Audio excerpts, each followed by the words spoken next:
A new cancer diagnosis often triggers an immediate survival instinct, the urge to starve the mass by cutting out sugar and specific nutrients. Biologically, cancer cells are significantly more adaptive than healthy ones. When energy becomes scarce, the tumor outcompetes normal cells for what remains. A patient's healthy tissue will reach a state of starvation long before the tumor's growth is impacted. This same fear-driven caution often leads patients to delay biopsies. There is a common belief that physically disturbing the tumor with a needle will cause the cells to break off and spread through the body. These instincts, restricting the body's fuel and avoiding the needle, actually create a quiet environment for the cancer to fortify its position. By delaying the gathering of data, patients inadvertently give the disease the time it needs to become more lethal. Dr. Ji Kwang-hwa argues that a treatment's effectiveness should be measured by its impact on the immune system. In his view, a protocol that successfully kills cells but permanently cripples the body's natural defenses misses the long-term goal of survival. His approach centers on the concept of Ziyu Li, the body's innate self-healing power.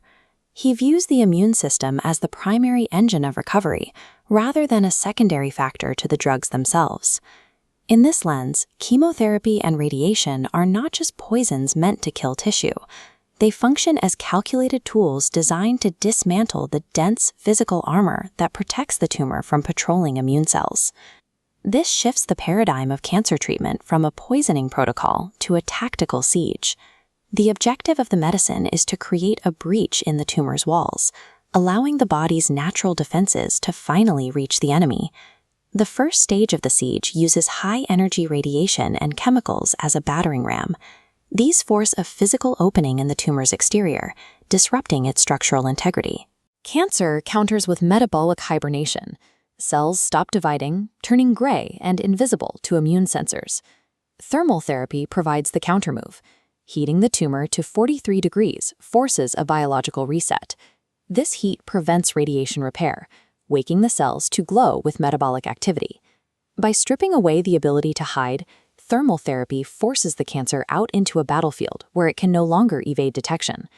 Even when exposed, cancer deploys a chemical camouflage called PD-L1. These molecules act like a brake pedal on our T cells, sending a signal that tells the immune system to stop attacking, even when the threat is visible. Immunotherapy, specifically PD-1 inhibitors, acts as the final piece of the siege. These drugs are administered to cut those chemical breaks at the exact moment the heat wakes the cancer cells up. This specific mechanism of releasing the immune system's brakes was the breakthrough that earned the Nobel Prize in Medicine in 2018. The prize recognized pioneers like James P. Allison, who unlocked the T cells so they could finally finish the job. Physical walls broken by radiation, hibernation ended by heat, camouflage stripped by drugs. The immune system finally has a clear path to a defenseless target. Standard procedure for 90% of doctors is to schedule surgery as soon as a tumor is found. The goal is simple: remove the mass from the body as quickly as possible. Dr. G advocates for different timing, a 2-week window of immunotherapy before surgery. This delay serves a biological purpose. The intact tumor acts as a training ground. For 14 days, unbraked T cells inspect the live cancer, memorizing its unique genetic signature. Rushing to the operating room immediately destroys this training data. It removes the enemy before the body has a chance to learn how to fight it. When the immune system is given those 2 weeks to learn, it develops a systemic memory. Even after the main tumor is cut out, these educated T cells continue to circulate, hunting down microscopic recurrences that a surgeon's knife could never reach. This perspective changes the role of the patient.